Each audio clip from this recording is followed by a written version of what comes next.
Hello, everybody. Welcome to Kubernetes Cluster API Azure, our weekly office hours meeting. It is May 16th, 2024. CAPZ is a subproject of SIG Cluster Lifecycle, and as such, we abide by the Kubernetes Code of Conduct, which you can read about. I think we have a link at the top of the document, but I'm sure you know basically boils down to treat other people the way you would like to be treated, and let's make this a welcoming environment. Yep, and if you want to add your name here to the attendee list, please do so. This is the part of the meeting where we give some time for new attendees to check in and say hello, but I can see that we don't have any. So we'll move on to open discussion. Looks like I put the only thing on open discussion, and this is really just kind of an open question. It seemed like it might be a good idea to default to Azure Linux. It's a little faster and smaller, and rather than Ubuntu, which is what we do now. It's a little smaller. It's also what AKS uses, and first-party customers essentially require it, and there's a lot of push to use it. So it seems like it might be a good idea. I have a PR that sort of works, but the hitch really is so if you don't specify an actual image stanza in your machine template, and you just have a Kubernetes version, we fall back to some default Go logic that says, oh, okay, well, I have a canonical marketplace offer, and I'm going to look in there for something that looks like it matches your Kubernetes version requirement. And I just modified that so it first tries looking in a Mariner or Azure Linux offer. And then if it doesn't find it, it falls back to what it's doing currently, which is it uses Ubuntu. That all basically works, but the trick is if we're using, well, I wrote it down here. The trick is Azure Linux requires a special flag because essentially the SSL certs, the CA certificates are in a different location. And Flatcar also does this. But I don't really know how to do that sort of dynamically at provisioning time or whether it makes sense. So essentially, the way it wants to work right now is if we find a Mariner image, an Azure Linux image, awesome, we'll use it. And that's what you get underneath the covers. The problem is cloud provider Azure will eventually not come up correctly. And so the cluster as a whole will eventually fail because we need to pass in this flag. But the decision is hidden in the Go code, so there's not an obvious way to elevate right now and say, hey, we chose Ubuntu or we chose Azure Linux. We could do that, but then once we've done that, I'm kind of clueless about how we would sort of dynamically gather, because this would also apply to customers as well. They shouldn't be using the reference images, but we know that people do for testing and other purposes. So just in general, we would have to have some way to say, oh, I picked this one kind, now give cloud provider Azure a special flag. And as you can probably imagine, that's a little far away from provisioning time. So if anybody has any ideas, I'm just kind of not sure how we could do that.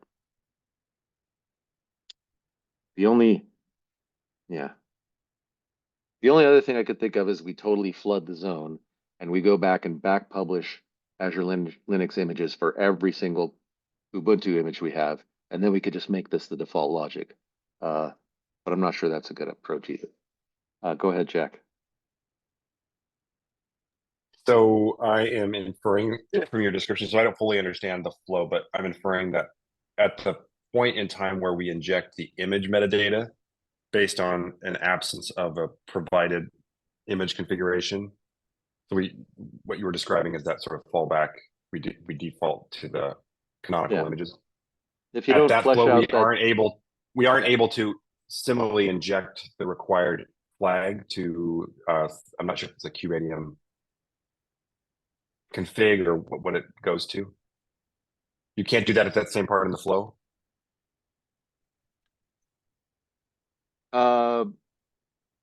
Not that I can think of, because the place we install. Oh, it's in the Cloud Provider Azure chart. Yeah, so it's actually a flag to the Helm install. So that's, yeah. So I mean, I can hard code it. I can also have an if. We have a little if def already in the tilt file, as well as in the E2E test that says, hey, if we're doing Flatcar And we know that in that case because flat car is just a single flavor that we sometimes use or test. Um, I mean, that would be the other baby step is we could say, hey, we're not going to go all the way. We're just going to have one Azure Linux flavor. Um, and then we're sort of, but that obviously doesn't accomplish doing it by default. I see. Okay, so I would imagine that the Helm install comes later. It comes downstream from our choosing the default image if the user doesn't provide it, right? Could we simply just And set right an now there's environment still, yeah, variable that's consumed by the flow that installs the Helm chart at that point? that's about all I could think of is somehow we set an environment variable down there that carries all the way through. And then the cloud provider or CapH actually can use that as well as potentially. I think we still have code in there to install manually via Helm, but I think that's dead code now. So this is really, it's mostly a CI and documentation concern. Well,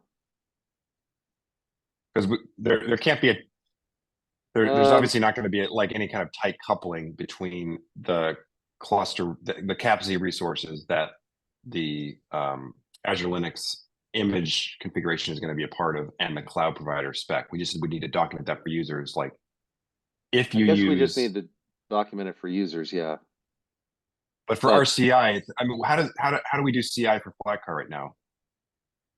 there's just a single E2E test with its own template that How uh, does it configure the Helm cloud provider flow? it really doesn't. It waits till downstream, and then in the tilt file or in E2E, we look at the name of the template, the flavor that we're using to test, and if it's got flat car in it, then we tack that onto the Helm chart. I see. Okay, cool.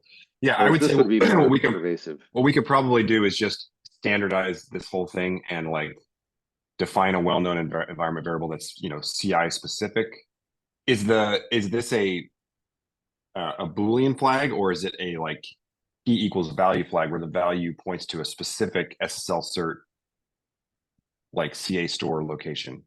We could do it either way. The latter sounds a little more flexible, but if it were a Boolean, yes, we're using Azure Linux, then you would know to just put in this little flag CA certs equals slash etc PKI. I see. So Um, the flat car value and the Azure Linux value are going to be slightly different. yeah, they are. Yeah. Okay, cool. So We could maybe what sounds consolidate that and somehow just export the CA certs directory as the environment variable, and then we could do away with the that's flat car right. branch as well. That makes sense. So for me, the easiest way to wire this up for CI would be a string value which points to the CA certs. The default flow is it's empty, in which case when you get to the point where you do a Helm install Cloud Provider Azure, it doesn't set the flag, just uses the default. If it's non-empty, then it sets the flag and it uses as the value of that environment variable string. And then we Yeah. set that environment variable string when at the point in our initial flow when we're introspecting the image configuration. So if the image configuration has nothing in this new case, then we say, okay, we're going to pick Azure Linux, which means we have to set this new environment variable flag that is consumed downstream. If the image is, I'm not sure about the fallback to Ubuntu, but anyway, if the image is Ubuntu, we don't have to set the flag. If the image is flatcar, then we set the value to the flatcar value. Sure. I think that should work for all cases. I think that will all work, and that's roughly what I had in mind. I'm not, but the problem is for users. So that if we make this change, this will also affect, people just trying to kick the tires and do other stuff. And so essentially we're saying, hey, you have to pay attention, or you probably have to add this flag yourself when you're installing the Helm chart if you're not using Tilt, or I guess. So this also affects, users. It's not just scope to CI if we make the change this way, changing the default logic of picking Ubuntu, because Ubuntu has the happy path of not having to add any special flags to the chart. Right. I mean, there's a part of it where it's maybe also a Cloud Provider Azure thing. Like maybe Cloud Provider Azure decides that, okay, so the default in the ecosystem is Azure Linux. I'm not sure how that's being set in Yeah, the Cloud Provider Azure config. So maybe they change that default. And so now we need, they maybe the happy they path could, becomes but Azure Linux. They could. The problem is there's sort of a universal, I don't know if it's POSIX or whatever, but there's a standard clearly on all distros that you put the certs under /etc/SSL/certs, but you don't usually specify that. And so that's the standard on all distros. Flatcar and Azure Linux choose to symlink to that, or maybe it's a hard link, but I think it's a symlink. And so they actually store stuff in different location, and then etc SSL is a symlink, and you can't mount a symlink as a host volume, right? So really, it's set up so that most applications that run on the host just look under etc SSL and never have to have any special casing because they did the symlinking, so the files are there. In our case, we actually have a volume Yeah, mount at that location, and you can't get away with using a symlink. As far as I can tell, I spent a lot of time looking around. I even looked at upstream Kubernetes code to see where that happens, and there's no link resolution, cool. so it just doesn't work. I think maybe John or David, if you have any other thoughts, just feel free to chime in. So it's not just a conversation between me and Matt. But I think we're okay. I think documentation on the CapZ side. I think an audit of the Cloud Provider Azure Helm chart. We could probably add additional documentation to the Cloud Provider Azure Helm chart to, if there is very little mention of this flag and like why you would use it, we can add some context. Like you use this if you're using Flatcar and you set the value to here, or if you're using Azure Linux, you set the value to this. So we can reinforce that documentation as well as our own documentation. I think that's okay. I mean, I don't think that that's like a regression from a user point of view, because we already have, in my view, incomplete, and I think this is okay because Cloud Provider Azure is so complex, but we already have incomplete documentation in terms of how to fine tune the Cloud Provider Azure stuff, which is totally out of scope of Cluster API and CapZ. So the users are already kind of on their own there as it is. So I think if we just add this very specific guidance, like make sure you set the SSL value. This is where you would set it if you're running Cloud Provider Azure in a boutique way, or this is the Helm value location if you're using the Helm chart. I think that kind of documentation would be okay. Okay. I mean, yeah, that would work. And what I was blabbering about before was my justification for why Cloud Provider Azure defaults to etc SSL, because that is like the default. Oh yeah. They do have decent docs around the flag, but they don't say specifically like on Flatcar, here's the value on Azure Linux. But we could easily add that, and that would be a good I idea think we could add that. regardless. Yeah, I think that would be not Yeah. controversial. So to add that to And then both, there's probably multiple documentation points in Cloud Provider Azure, both like the actual runtime arguments. So I'm sure they like document. Hopefully, they document all the literal arguments that the, say, Cloud Controller Manager they do, and yeah. Cloud Node They have Manager good docs runtime around that stakes. actually. Yeah. Okay, yeah, cool. So we add that additional context there, and then we add it to the Helm chart documentation as well. I think that's good. And then we make it really clear in our own docs, hey, uh, the same flag. It's just, it's still gonna catch somebody unawares. Is my only Yeah. uh, concern. But I agree with all that. I think that's the only reasonable implementation. Go ahead, David. Yeah, I was just gonna say, I mean, I think as long as we don't have people like the whole deployment breaks kind of thing, I think we'll be fine. If people like, oh, I'm getting now Azure Linux, like that's fair, just by default. Yeah, it's probably / definitely going to break some kind of upgrade scenarios, right? When suddenly Yeah, well, in that case, that's a great point. Thank you, David. I think let's maybe change the scope of that issue to, or at least maybe this is a phase one of that issue to CI by default. So for our tests, we will test Azure. We'll start testing Azure Linux by default. Okay. But I think Go ahead, Matt. yeah, for new clusters though, I mean, can we not just do it for just new clusters and then have something different for upgrades?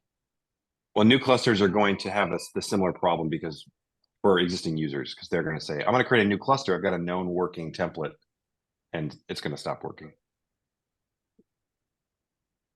unless we, Yeah, unless we do something uh, more sophisticated in that I mean, case. again, it's not that the cluster is going to be absolutely fine. It's just that the cloud, as Matt pointed out at the very beginning, their cloud provider Azure, is it the CCM that just goes into a crash loop backoff? Yep, exactly. Yeah. So their next the cluster they build with, let's say we ship this in 116. The first cluster they build with 116, everything's going to be fine, but the cloud controller manager is going to be in a crash loop backoff, And this is and it's only not for self-managed, right? Yes. correct. Yep. Okay. Well, yeah, I mean, if we have a way for people, if we document things and have a way to let them know, I mean, that's breaking change. We're doing a major version update. I mean, that's part of Simber, right? Yeah. Yeah, I think we can cover most cases by documenting it clearly. I'm just still worried about, the upgrade case. Like if somebody wants to bump up to a newer version of Kubernetes is all they're trying to change. And then That should not break because the image data should be there in the template. So I would imagine this default Azure Linux only applies if the image configuration isn't present, right? It's not declared. that's true. That's true. So this isn't going to affect anybody who is sort of doing things. This might be my opinion, but the right way. The right way being you have your own OS image or you have your OS image surface area. Even if you're using the reference images, you have that configuration totally locked down and baked into your template. So you're saying, I want to use this image. So Yes, for that's how it folks who should are be. just creating production clusters without any OS image metadata configuration, that's sort of dicey anyway, because that's a really, really important part of your production story, the OS image that's running your control plane and your nodes. It's hard to know how many folks are actually just simply relying on CAPC to choose that for them. But for those, that's the situation that we would be. But I don't think an upgrade, I think by the time the cluster is created, that all the OS image stuff is there. So it's not going to affect upgrade. Is that right, Matt? I think you're right, but now I want to go check that out. It'll be easy to test.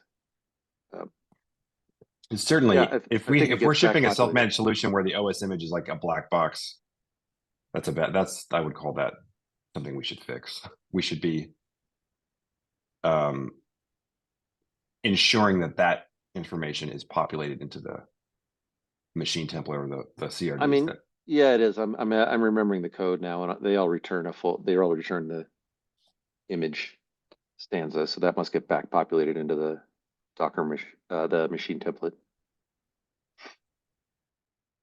So maybe that isn't an actual concern, but I want to try it out now. This is really great that you've made progress so quickly. Great job. Well, I did the easy part, and then the hard part is figuring out how not to break the world. So, well, that was great. Thank you for the feedback. It's much clearer what I have to look at now. Cool. Thanks for letting me brain dump there. That was 20 minutes of your time. What else do we have going on? Any other Yeah, I mean, discussion topics? Yeah. yeah, I just have the milestone like kind of backlog stuff. So if there's other people who have other specific things they want to cover, that's fine. But I'd like to kind of go through the next milestone and try and cover the priorities for 116. That's good to me. Anybody else have any other topics before we go there? Let's do it. 115 is closed with everything resolved. 116 is. Yeah, if you want to go to the board, the project board, there's a good you can just go there and easily change things. Triage or all, which one? It'll get you in the right place. It all goes to the Okay. same board. And then just milestone open, and then let's start with change the V116 to next, like in the actual query there in a inline. Just yeah, temporarily change that to next, and then so we can clear that out. And then that way you can easily switch it to different milestones that we want. Okay. So the auto rest, I think we want to put that in 116, right? Yes, this should be in the next. Okay, so then you can just, yeah, click it there. Make this a little Um, wider. So the patch version one's an important one, at least. So then there's two different issues here that are both related to the same thing. So this number 1 and then number 11 on the line item are two, one's one's more doable, another one requires much, like the bottom one, the no case version requires much more engineering effort. But they're both in the same realm, and that is just to give the context, this is for the scenario of if someone wants to use CapZ to provision nodes that join Fleet, and then they want to have Fleet manage the upgrades of the versions of those nodes. This is the scenario for at least the bottom one. For the top one, it's more of, and this was a user ask for the top one, which is we want to allow people to get the auto upgrade for the minor versions of the nodes, right? I think the top one is much more reasonable to ask, but go ahead, Jack. I think your hand was first. Yeah, could we fulfill this scenario in the ASO API? And how would we do this in the ASO? So the scenario, this is a I could say a blocked user, a user who wants a particular outcome and can't make forward progress because CapZ doesn't support the scenario. Is that fair? As a very high level classification? Yeah. So for this one, I think uh, this might, but there might be issues here though with the and that's where I can't remember, and maybe John remembers, but where there is a hard coded thing in CAPI that we have to have. And so it goes, I think, possibly beyond just the new V2 API, if that will work or not. Yeah, so I think the issue with upstream CAPI was that if you specify a version in a machine pool, then it has to be a full semver with major minor patch. So if you try to put just major.minor in the machine pool version, then the CAPI webhooks will reject you. But the ASO API, the way that works is, so if you do specify a version in the machine pool, then that's authoritative. But that field is optional in the CAPI API. So you can just omit that from the CAPI spec. And then you're still free to specify that in the ASO object in your CapZ resource. And then CapZ is going to honor that. So you should be able to specify anything that AKS lets you, as long as you're not also specifying that in the machine pool, if that makes sense. So I think the ASO API does address this. okay. Okay, but it doesn't address the bottom one though, right? The no K8s version. I would have to check, but I think there's a non-zero chance that that already works. Okay. Well, yeah, I mean, that would be good to confirm. If we know that's going to work for V2 API, I'm fine with closing both of the issues out. But I think it would be good to make sure that that's the case. Like I said, because the real scenario here, as I mentioned again, is we want, assume you provision these nodes using an ASO V2 API that you have, and then you join them to Fleet, and then you want Fleet to auto upgrade them. Like that's the reason why we care about this. Otherwise, we wouldn't really care that much, I don't think. Or the patch version, we would care. People just want patch versions, which I think that's probably, from what you're saying, that's probably fairly safer to say is okay. But no versions anywhere in the code definition, I don't know. Be good to make sure. Can we request that the user try the scenario again now that we have a new implementation of CapZ plus AKS and just go through it end to end and report where they come up short? Because on the off chance that it does work with the V2 API, then yes, I would say closing this issue as a reflection of preferring a like forward moving progress in the V2 API and trying to keep the current stable API more or less concrete and unchanged would be like an ideal outcome.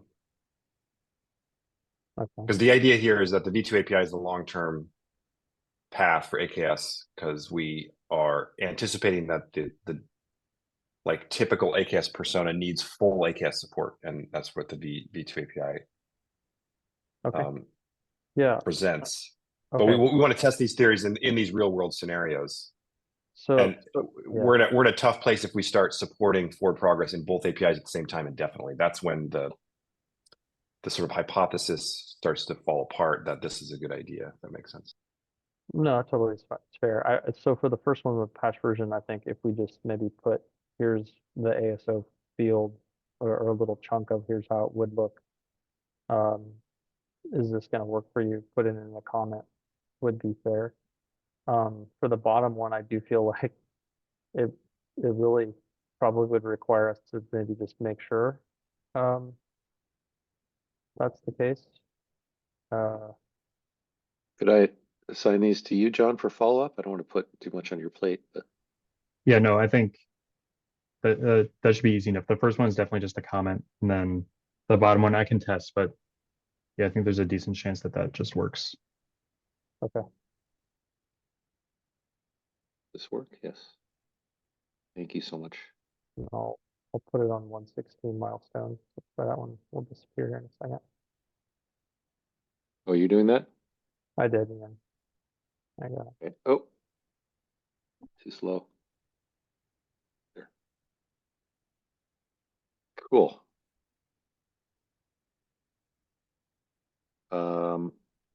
Everything got renumbered. Support AKS managed cluster with AAD and RBAC. By the way, welcome back, Nuance. Yeah. Hello, everyone. Thank you. I'm sure you've been thinking deeply about this for every day. Past 1 Yes. month. Is it done yet?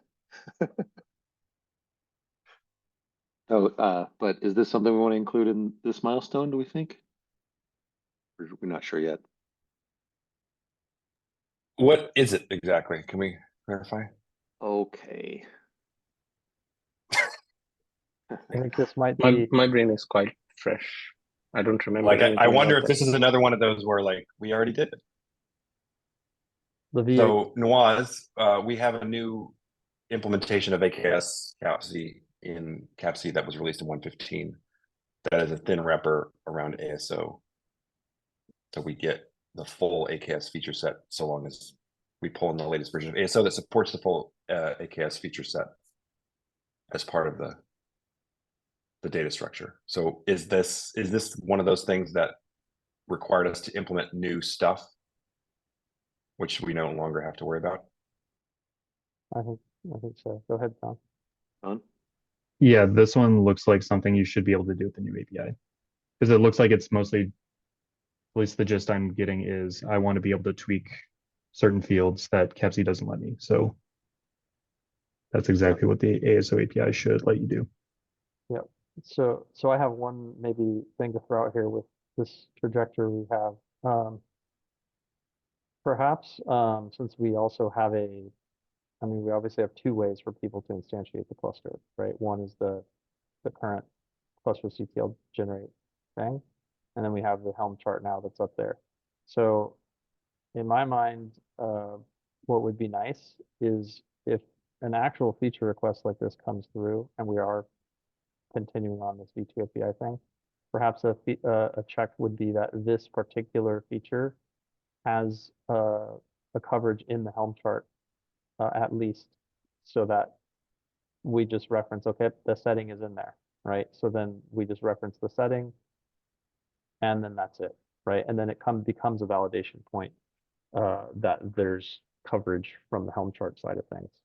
And I know that we're talking just ASO code here, but nonetheless, I think it's still important that people have an experience that they can tweak the tune and tweak the knobs and things pretty easily without having to comb through, you know, all of the surface area of the API and the ASO thing. So this is just an idea. But yeah, go ahead. I think Jack, you're next. I was going to say something different, which is we're going to be responding in a similar way to a lot of these. So should we come up with like a common message or like a README page somewhere that gives more detail for folks who are using the current API, how to migrate new cluster build outs to the new API? So it's not just like try the new API and people are like, how do I do that? As far as the Helm chart goes, I think it's totally fair to use that as a forcing function to look for version support. I don't want to get in the business of suddenly start recommending folks to use the Helm chart because I think that is inconsistent with the project up to this point. But I think it's a fine sanity check of the Helm chart support. But I think that I don't want to guide users to like to give them the impression that the Helm chart is where they get this support. That's to me a little confusing. Go ahead, Nawaz. I wanted to volunteer for this. I haven't done or touched the new ASO API, so it would help me to understand the new API as well. And also I can put in some README. Does that seem reasonable, this comment that I queued up It's here? already assigned to him. So Oh, it is? Okay. yeah. Yeah, so let's follow up and maybe use this issue as an example of how to provide a better messaging than that. So Nawaz, if you get a README up into the repo, you can follow up in this issue before we close it and provide more fine-grained detail about that. Cool. A README or the real doc book. I think we could have some examples somewhere. Yeah. Yeah, so I kind of this is where I guess my preference is. It's like we're saying we shouldn't have to go to the Helm chart, but then you should have to go to docs. And so I kind of feel like if you have a Helm chart that has values in there, you shouldn't really need docs as much, right? Because it's actually way more work to, in my opinion, to try and document every single feature in the doc in the books than it is to just add a little field in Helm chart and call it done, right? And it's not to mean that people couldn't manually put the ASO code in themselves in the YAML or look at a doc and go look up the ASO code YAML reference and then put it in themselves because they could, right? To get support, as you call it, Jack. But like, it just makes it a lot easier, in my opinion. Go ahead, John. I still think we need some sort of reference documentation. Like if we only recommend people look at the Helm values to understand the API, that seems a little backwards to me. So yeah, I think ultimately we need some source of truth, and I think that has to live outside of the Helm chart right in the API.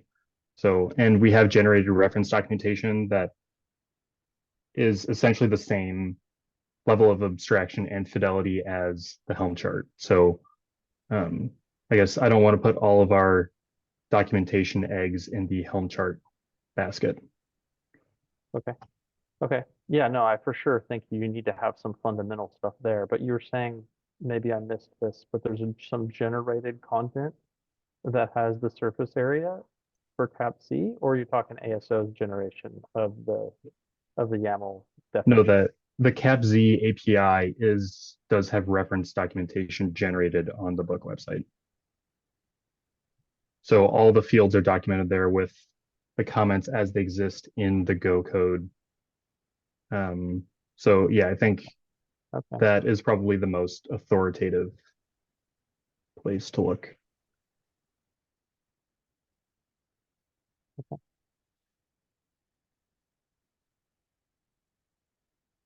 right. Let's get back to where we once belonged. Configure. Oh, so This is on this milestone, I assume. Configure controllers to watch ASO resources and queue reconcile requests.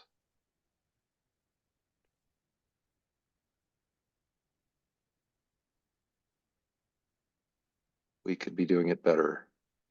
Watch. Sounds like a fair amount of work. Do we want to prioritize this, or what do you think, John? I guess I haven't seen any new evidence that this actually will fix any tangible issues. I think this is mostly just an optimization thing, and it would take a day of work, I think. So, I mean, it'd be a small change, but I guess I'm still not totally convinced that this will actually fix an issue. Jack? Yeah, I think based on priority, number one being security and quality for release 116, this should get bumped to 117. So I would say this gets deprioritized. So just leave it on But next. it's great I to have in guess. the backlog. What's that? We don't have a 117 yet, so I just leave it on the next milestone, I guess. Yeah, I mean, if there's, to me, that would bump this up if it was something that was part of those criteria that had been pushed up. Now is the right release cycle to do that work in. But if it's not, then it seems fair to move it one more release cycle. John, would you, or anyone else, would you classify it as something that would improve the security posture? Not security, no. Right. Test upgrades of CAPC installations that manage AKS clusters. Yeah, this Sorry, one's like, wrong one. it was blocked on a CAPI issue that I fixed, but then I had to fit another follow-up PR, and now that was also merged in it. And now I just have to wait for cherry pick and the next patch release. So yeah, it's kind of blocked until then. Should mark it blocked. Sounds like 116 to me. Changing, editing in 2 places. Hopefully that's fine. Yeah, Okay. it'd be great to have this coverage. Thank you, Willie. I mean, hopefully we don't, as a part of this, discover, whoops, all this stuff doesn't work. Yep. But if we do, let's discover it as soon as possible and then fix it. So far, it does work in my local testing, which is good news. Yeah, that's what we would expect.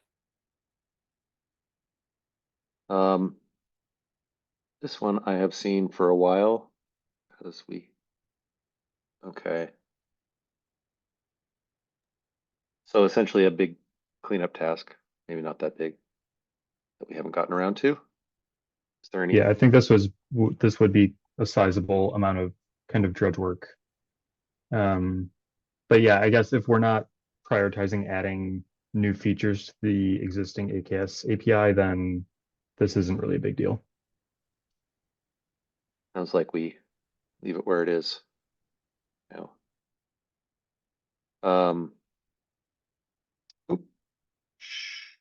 I assume those both went in the milestone because they look like they should have. This one, what do you think about the UX, Jack? It's kind of poorly defined. Can you click through it? What is that? This is Looks like a PR. I yeah. added a PR. No, this is Ashutosh's old PR that we want to salvage or rehabilitate. I haven't looked at this. Okay. This is a hot potato I was holding for a couple months, and then you said, I think last week, give that to me. So I did. Yeah. Actually, it's not You that. can do that and still not, you can give it to me and still not see any progress. Those two things can unfortunately. It wasn't going anywhere under my assignment, so actually not that large. I don't quite understand what's the purpose? Add UX workload identity for cloud provider Azure. This PR adds capability to specify. I'm just confused where cloud provider Azure configuration is delivered via CAPC. Contains an API chain.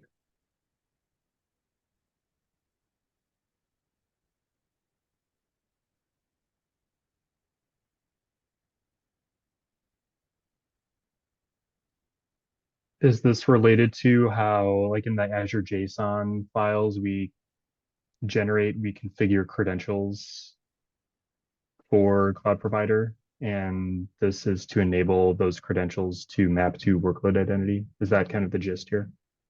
I don't know. The UX, I think, might be that might be misleading me because the description suggests that this is literally allowing functionality that doesn't exist. And that's not what I would call UX. So I'm a little confused. Does anybody know what the purpose of this is? What use case is this fulfilling? I guess I'll just look into it more. Can't do it in real time here. It's fine. We could, but But it won't happen soon We're if all it's assigned closed. to me. But does it seem like something that has to happen soon, or is it something that could just stay on the backlog? just because we were trying to wrap up security related things, but I'm not sure this actually qualifies. So yeah, maybe we could just leave it for now. Yeah, I think- Okay. Yeah, I think we need to either like determine the next step path for it, like if we're gonna keep it or not. But yeah, it's a triage, I think, at a minimum, even if you're not doing the actual work, Jack, like I think it'd be good for you to dig in and like make a decision on like if we should even do this at all, or and if so, like what's the direction should it go? I mean, because it's been around for a really long time, right? Yeah, that's totally fair. So yeah. Great. I will lean on the team for help on that because it's a matter of cycles. Yeah. But that's totally fair. Okay. So I think we're good with this. You could discard the change, and then now we have the 116 milestone. And if we want to go to roadmap, we kind of have some of the bigger items in there. And we could discuss that. The reference images and community gallery is one we've had up there for a while, and we could just revisit that. Is a priority for 116 or not? I'm gonna say no, even though I obviously thought a lot about it and have done some work. I don't think actually specifically publishing to community gallery is urgent. Well, at least compared to all the other stuff we need to do with these that I'm doing with the pipelines. I would like just to stop using secrets, which has got to happen essentially within a week, and also make anyway, I don't think this is as high a priority. Okay. I guess I'd like to punt on it, although I certainly put a lot of time into it, but I don't think it's really that advantageous at this point. Okay. The two arguments for it, the reason this all got started was publishing the marketplace, it was a colossal headache and failed about half the time. And that hasn't been true for a while. It's been much more reliable. So there's one reason that we don't have. The other reason is if you read our docs, we encourage you to publish to shared image gallery. And in general, Azure seems to prefer that. So it would be nice to do as we say, the same way we tell our users to. So there's just a little bit of a disconnect. We tell people, hey, you should use shared image gallery, but we publish to marketplace. So that's the other driver for this. But if that's the only justification remaining, I'm not sure it's worth putting more effort into right now. Okay. I mean, I'm happy to put it just on priority backlog. I think and that's take it better. off. Cool. Also, just to point out, self-managed. True. Yep. Okay. Scalability. I feel like this is something that is gonna become more of a important thing over time.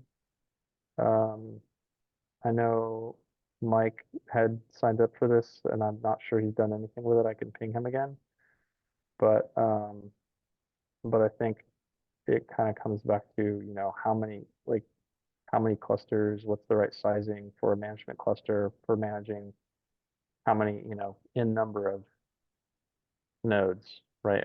I don't think we have really much of any data on this. And no baseline really that I know of. So go ahead, Jack. Do we? Yeah, I think this sounds like it could be valid for 116. Are we going to have to do A/B tests against the previous version of CapZ because we've moved pretty far from Azure SDK at this point? I'm not personally, I don't care about that. I think what's more important is the current version, like if people want to know what kind of scale can I expect with a certain type of configuration. If I'm running a production management cluster managing hundreds of AKS nodes, like what should I configure? What should I expect? You know, and it also comes back to like, if we don't have a baseline, it's harder for us to know, like, do we have memory leaks? Do we have, you know, other things going on that we're unaware of? We had a previous bug about a memory leak. I think it actually still might be up there, but we don't have anything really much here that I know of. But that's my opinion. Okay, cool. Well, that's a few things. So we could start by yeah, it should be, we should be at a fairly scientific place if we do some baselines with AKS clusters, because John, let me know if this is false thinking, but I feel like there is transferable, there's a transferable story like per cluster if we're using AKS, in terms of like, let's say we have we create a management cluster with, I mean, the permutations are like obviously infinite. So n number of nodes, each node running n number of cores, but maybe we can sum the cores of the control plane in your management cluster, for example, and do some baseline tests with like 100 clusters on that one management cluster running AKS and do some basic gestures like upgrade. That should be fairly transferable, because whether I'm customer A or customer Z, if I'm a single AKS cluster in CapZ should take up roughly the same operational footprint, no matter where I'm at. If I'm running self-managed, it's going to be slightly different because they're all different. Is that fair, John, to say? Do you Yeah, think? that sounds reasonable to me. I mean, it's, again, this is somewhat pseudoscientific because let's say we say, if you're running a managed cluster with 128 cores as your CPU overhead, it's not exactly the same as if you're running a single node with 128 cores, or what's 128 divided by 4, or whatever, some 5 node cluster that comes out to 128. I know that it's not actually possible given that, but so it's not entirely scientific, but at least we can start the process. I mean, I think starting this process is probably just the most important thing, and not, so if we can crawl by simply doing some performance baselines with trying to find out what's the minimum size management cluster that can run, say, something like 100 AKS clusters stably, that would be a start. How does that sound to folks?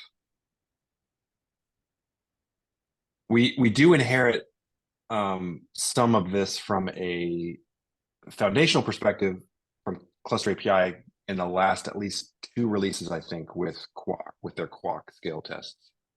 So there is some additional rigor that we get from latest versions of CAPI.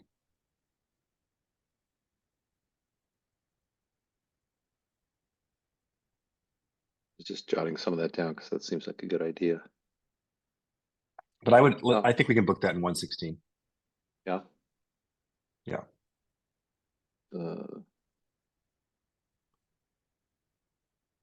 I mean, maybe this is an epic, so I don't know. Does it make sense to worry about a milestone? But at least it'll show up in the milestone, so we'll be reminded if we dropped the ball. Right. We've only got 5 minutes left. What do we want to visit any of I these think- other ones? I think just ahead. the 7 is blocked still, so no need to cover that. I think maybe a a brief feeler on the enable workload identity and workload clusters, which is for self-managed. Since we are focused all on security, I just want to, I guess, get a feeler on this. I'm not saying it should be in this milestone, but just general thoughts on this. Oh, this is probably what Nawaz is working on. Oh. Are they linked? And in fact, if it's a self-managed story, I feel better about pausing progress on this. So for example, AKS allows this right now. So if I create an AKS cluster, there's a flag that enables workload identity. Right. Correct. I think across 2 dimensions, I think. Anyway, go ahead, John. I'm wondering how necessary this is because when you create a workload cluster, you can have those VMs, you can give those VMs a managed identity, right? And then if you assign a managed identity already, then I guess I'm not super clear on what the value prop is for workload ID in the context of that, where you can already assign a managed identity. Well, workload ID is more fine-grained. So if you don't want the entire VM to have an identity with, say, contributor access to a Okay. resource group or to subscription. So yeah, it's definitely part of the overall security portfolio that folks are going to want to use when they dial in their own security story. To me, the key thing is that this is a valid gap if we're thinking about automation. Automation is the keyword. The 2 keywords are to me are automation and self-managed. So there is an automation gap for enabling the sort of complete set of permutations for workload identity on self-managed clusters. That's a non-trivial amount of work, and I feel like for self-managed stories, given their relative lower footprint than AKS stories, we want to see users asking us for this first, I think, before we. Does that make sense? So I think pre-investing in this for the self-managed stories is not the highest priority given basic software engineering reality, like time plus money constraints. Any contrarian thoughts on that? Am I overlooking something? Oh, it seems like a ton of work for uncertain return. Go ahead, Nawaz. Go ahead, Nawaz. I'm just curious, how is this exactly related to the README, which I was thinking of bringing up? It's not. Okay. The README for the new V2 AKS API? Yep. Yep. No, this is not related to that. So this has to do with allowing CapZ to automate away the complexity of setting up a self-managed cluster to accommodate workload identity on the workloads on that cluster. It's super complex as folks know who use workload identity. So it makes sense that automation would add a ton of value, but because we're not seeing, at least in this issue, I'm not seeing any user demand for this. And because we are seeing more folks leverage CapZ for AKS stories and less for self-managed stories, that informs like a priority assessment of like not high for this work. Cool. I think it was brain fog. I heard Nawaz was working on this, and I was like, "Am I working on this?" But no. Oh, I don't think if maybe I said something that sounded like Nawaz, but I would assume you were working on this. All right. I guess Did we we're good on the roadmap. Yeah. Is the CAPC with ASO doesn't work for US government? Is that labeled as blocked? Like, Yeah, it's labeled as blocked because we're waiting on a fix for, in ASO. okay, cool. That's Makes linked in sense. there. Cool. Cool. Yeah, I think we're out of time. But yes, it's been great. All right. Thank you, Matt. Yeah, if Thank there's you. nothing last minute, see everybody next week. And